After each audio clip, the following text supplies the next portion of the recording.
Hello bachon, so let's understand the question first. The question says the reading of a spring balance when a block is suspended from it in air is 60 Newton.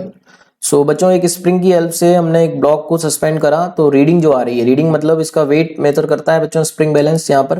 तो जो reading आ रही है that is 60 Newton. इसका मतलब बच्चों हम बोल सकते हैं जो mg की वैल्यू होगी डेट इज 60, क्योंकि स्प्रिंग बैलेंस वेट को मेजर करेगा इसका. This reading is change to 40 newton when the block is submerge in water. जब हमने इस सेटअप को वाटर में डिप कर दिया इस तरीके से, तो वाटर में डिप करने के कारण जो रीडिंग हो गई वो 40 न्यूटन हो गई बच्चों.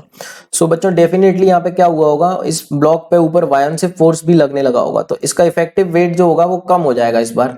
इफेक्टिव वेट या अपेरेंट वेट अगर हम बात करें डब्ल्यू डैश, तो कितना हो गया होगा mg माइनस बायन से फोर्स, जिसकी वैल्यू हमको कितनी दी हुई है 40. तो बच्चों mg 60 है एंड बायन से फोर्स mg माइनस बायन से फोर्स का डिफरेंस 40 है. तो इनकी हेल्प से हम निकाल सकते हैं specific gravity of the block. So specific gravity का मतलब क्या होता है बच्चों, बॉडी की डेंसिटी या ब्लॉक की डेंसिटी डिवाइडेड बाय वाटर की डेंसिटी. सो यहाँ पर हम या फ्लूइड की डेंसिटी जिसमें हमने उसको सबमर्ज कर रखा है.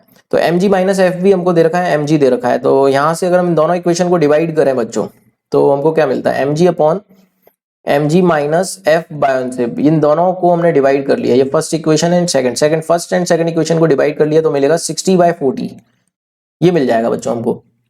इसका उल्टा करेंगे तो मिलेगा mg minus F B divided by mg is equals to 4/6 या 2/3 लिख सकते हैं इसको. ठीक है बच्चों.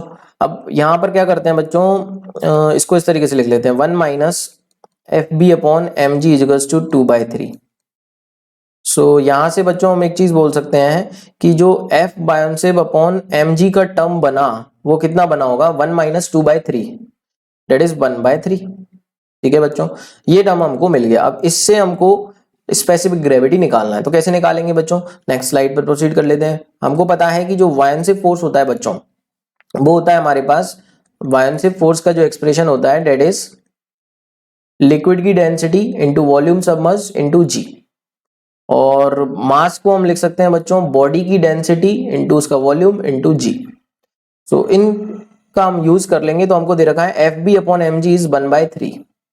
सो F B upon M G is 1/3. So बच्चों एफ बी को लिख सकते हैं rho L into V into G, और इसको लिख सकते हैं rho B into V into G, that is equals to 1/3. तो वी जी कट गया बच्चों. तो देख सकते हैं बच्चों जो बॉडी की डेंसिटी अपॉन लिक्विड की डेंसिटी है यही हमसे पूछा है, यही स्पेसिफिक ग्रेविटी होता है, दैट इज 3I बच्चों. So 3 is the correct answer. Let's check the options now. First option ही मिल जा रहा है बच्चों. So first option is the correct answer. I hope you got the concept. Thank you so much and all the very best.